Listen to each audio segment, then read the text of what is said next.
Cayler Ellingson was the name of an 18-year-old boy who was killed for being a Republican. Now, stories like this don't make the news because it doesn't fit the narrative the media is trying to sell. So all the way in North Dakota, Shannon Brandt, who was 41 years old, got into a political argument with Cayler Ellingson, 18 years old, which resulted in the teenager being ran over and killed.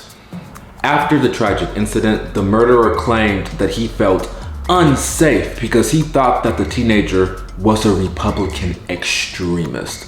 To be clear, a grown man sitting in his car felt threatened by an 18-year-old boy outside of his car because he saw the 18-year-old leave a Republican event.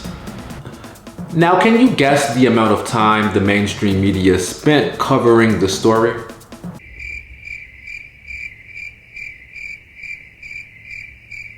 That's right, 0 minutes spent on all the major news channels. But what I find particularly interesting is how different the media covered the Kyle Rittenhouse case. For those of you who need a little reminder, Kyle Rittenhouse was a teen who defended himself against the mob of Black Lives Matter rioters. Now, 3 different men ran up on Kyle. One had a gun and pointed it at him, and Kyle did the rational thing by shooting them. Now, even though this was clearly a case of self-defense, that didn't stop many in the media from denouncing him as evil, with this story receiving wall-to-wall coverage. I mean, everyone was talking about this, from Whoopi Goldberg calling him a murderer to the moron in the White House, Joe Biden, calling him a white supremacist. And of course, we can't forget about how LeBron James made fun of Kyle Rittenhouse for crying on the stand, and suddenly everyone was saying that his tears were fake. And of course, celebrities like Emmy Rossum and LeVar Burton took to Twitter to rant against Kyle after he was found not guilty. Where were all of these people when that Republican teen in North Dakota was killed by a grown man? Where are you, LeBron James? Where are you, Hollywood celebrities? Where are you, mainstream media? Of course you guys are nowhere to be found. Shortly after Shannon Brandt killed Cayler Ellingson, his bail was set to $500,000. But shortly after Kyle Rittenhouse shot people trying to kill him, his bail was set to $2 million. Most people want to believe that if something happens to them or someone they love, the law will be there to protect them. But the reality is the law is a joke. It's based on the feelings of a particular person on a particular day. And the man or woman deciding what the law is knows what direction is most beneficial for them, or the people who pay them, or the people they employ.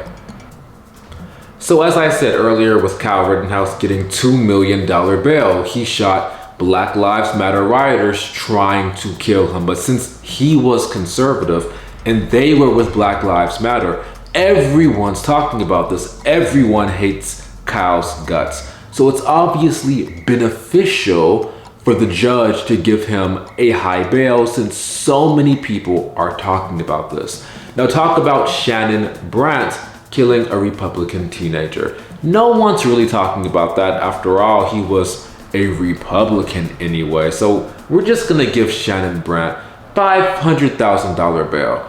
This is an example of how hypocritical and broken our system is. Now, I'm pretty sure you've heard of the supposed racism that exists in the criminal justice system and how hard it is to be black. Yes, the system is broken, but not in a way you may think. Now, a few months back, a black guy jumped over the counter of a convenience store and attacked an elderly man on the other side.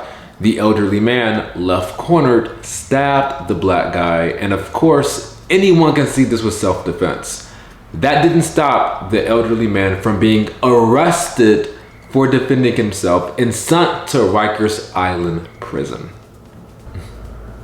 That's a pretty racist criminal justice system, wouldn't you say so? You know our criminal justice system is messed up when it is influenced by how many people riot and scream and protest and make noise and post all over social media. Outside forces are determining how high or how low someone's bail will be, how harsh or how lenient their punishment will be. And that is one thing that is really messed up. So I guess I'll just end by saying that you cannot rationalize the irrational. When you see how Kyle Rittenhouse was treated so much worse than a grown man who killed a teenager, first-degree murder style, you can't make sense of that. Or that elderly man in New York City sent to Rikers Island prison for defending himself. You can't make sense of that either.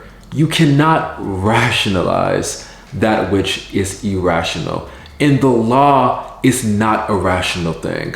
People will try to pretend that it is, but it isn't. The judge will say, we're gonna reference this to give you this punishment, and because of this, we're giving you that. And according to this law, we're gonna give you this amount of bail, and this means that. But none of it makes sense. It's a game. It's done on that person's feelings, how much the media is talking about this, how much Hollywood is talking about this, outside forces influencing what happens in the courtroom.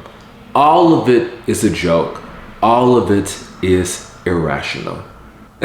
All right, guys, I'm done ranting for today. I'll see you in the next video.